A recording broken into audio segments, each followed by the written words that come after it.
In the last lecture, we configured our simple Metasploit-based C2 server and then had the operator call back to it via a reverse TCP interpreter payload that was spawned by exploiting a Windows system.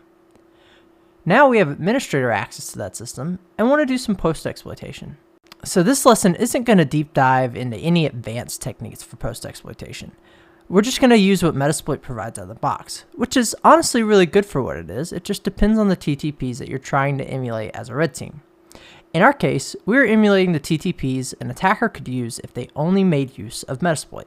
Now, obviously in our fake environment, we're set up to succeed, but keep in mind, because Metasploit is a known tool, it often is difficult to use interpreter payloads out of the box on real engagements. To use them, they'll often require some modifications for evading defensive protections. That said, it's still a fantastic tool, and it has applications even in advanced red teaming scenarios. As the red team, the TTPs you're trying to emulate drive your engagement. This includes the tooling you may use for the operation. So with that, we're sticking to Metasploit. But we need to follow the next step in a typical red team process.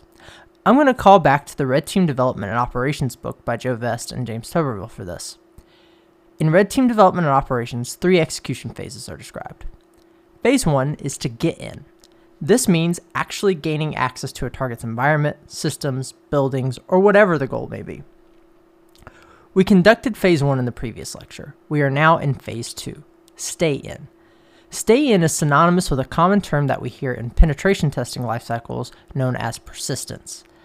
In the red teaming context, this can be maintaining access to a physical location, an asset, or like in this scenario, a computer system.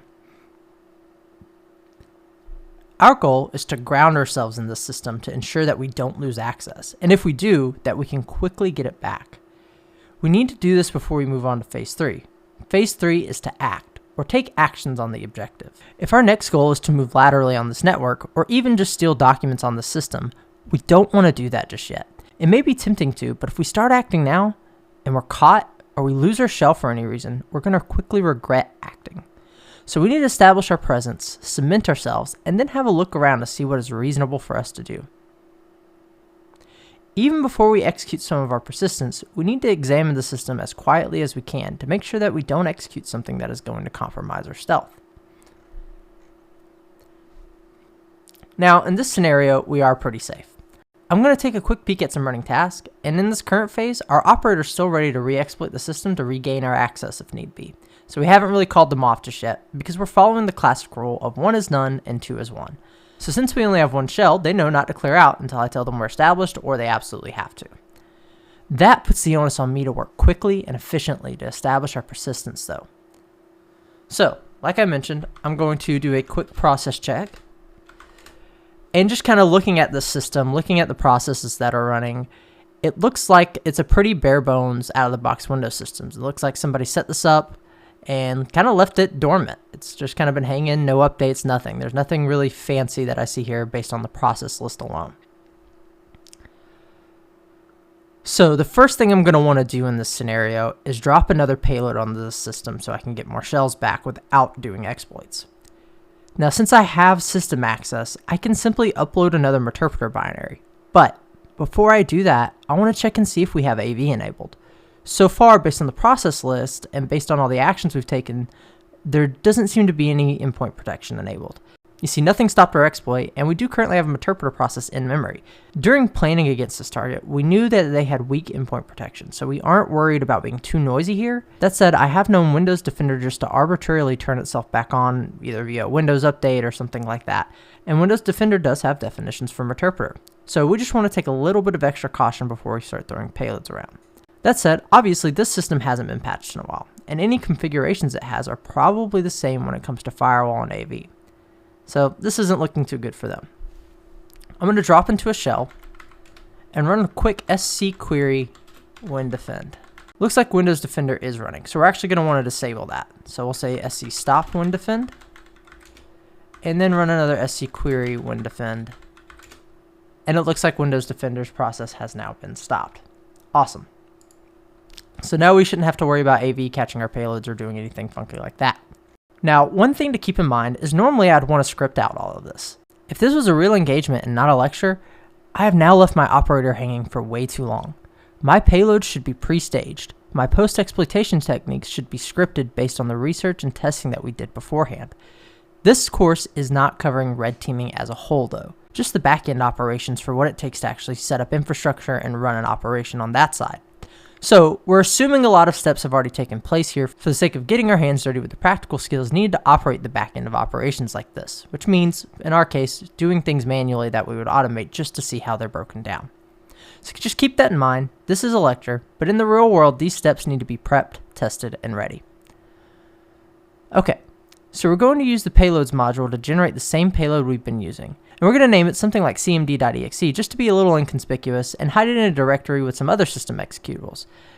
Maybe somewhere around system32 or sysfile64. Not in those directories because we'll have to do some weird things to overwrite actual command prompts and we don't necessarily want to do that.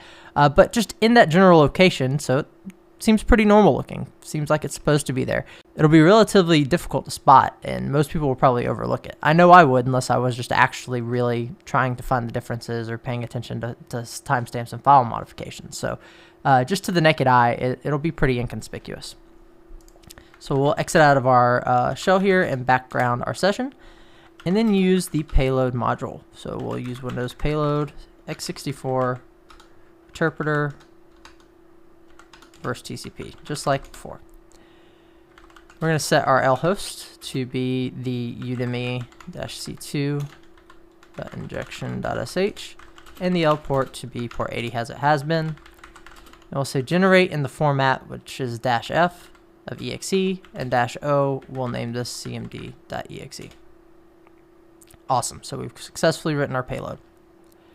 So now we'll pop back into our session, look at kind of where we are.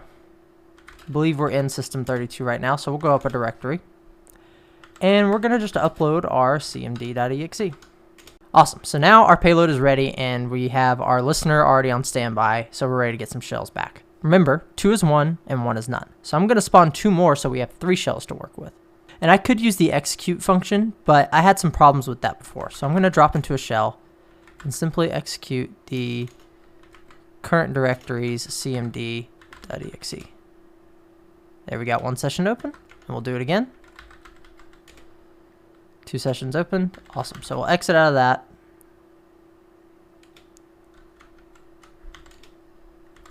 Background, and take a look at the sessions we have. Awesome. We have 3 system sessions now, all ready to go. So we have some stuff to work with. Next, we're basically going to take a look at Metasploit's post-exploitation modules and pick one of those to perform the rest of our task. So to do that, I'm actually going to search for the word persistence. And that's going to bring up a lot of persistence modules. And if we take a look at the Windows ones, we have this Windows local persistence, registry persistence, persistent service, persistent image exec options. And we're going to take a look at the local persistence. Now, registry persistence and local persistence are actually fairly similar in that they both modify the registry to actually execute something on startup. The way they do it's a little bit different, but we're just going to pick one. The persistent service is actually a really neat one because it sets up an actual Windows service that will execute on a given interval. So I really like to use this one too, but sometimes you may have difficulties configuring it with 32-bit versus 64-bit payloads. So make sure you test out everything in your own environments and try to emulate your targets as close as possible to avoid issues like that when using canned out of the box, scripts and exploits and stuff. All right, cool. So we're going to use 11, which is the Windows local persistence, just a basic module. So we have a couple different options here. We can specify the exe name, the path name where this will go, the actual registry name, the session name. I'm only going to specify a few things just to kind of keep this simple. So we'll specify the exe name as svc host.exe. And we'll specify the path as c:\Windows.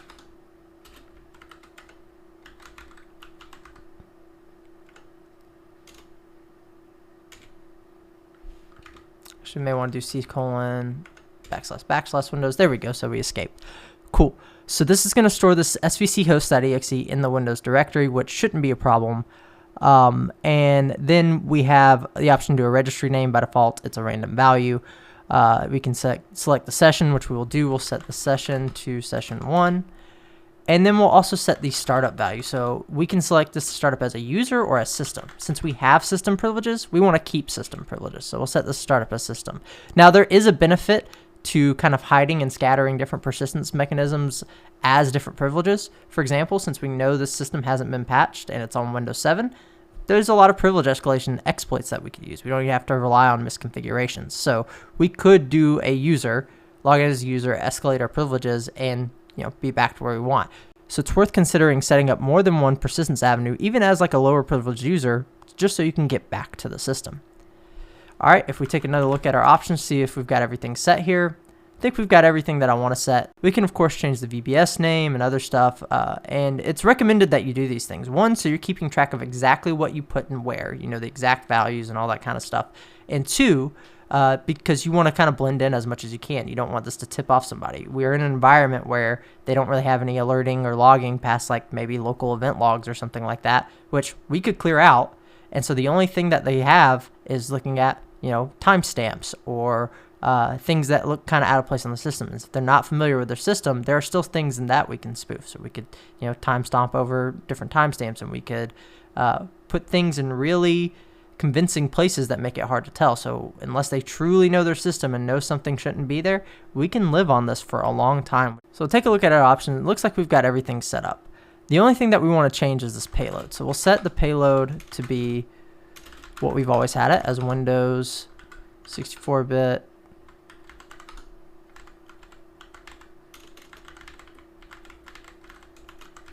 interpreter reverse TCP. Take a look at the options again. And we'll set the lhost to be that udemy-c2.injection.sh.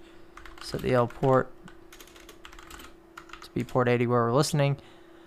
And now take one last look at our options, and it looks like we're good to go. So now we'll run this. Awesome. So it looks like we've got the Visual Basic script is written to the Windows.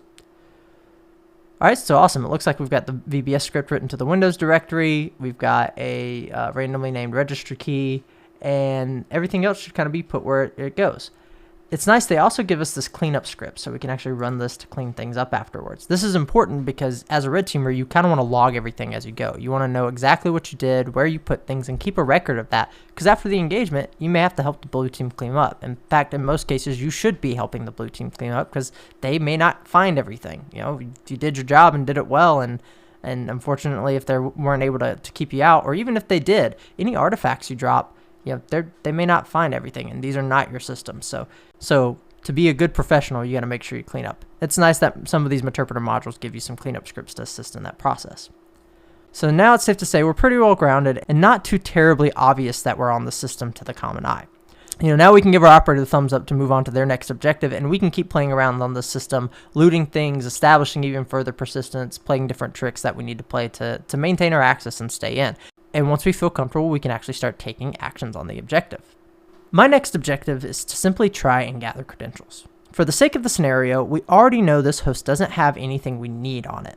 But gathering credentials is not only going to help cement us further on the system with our persistence, it's also going to help us move laterally if these credentials are used anywhere else, or if it's an Active Directory environment and this user has access to other systems. So with those creds, we can now easily hop around. So let's do that. We'll hop back into session 1. And we'll load in the Kiwi module. I believe Kiwi is on Windows 7.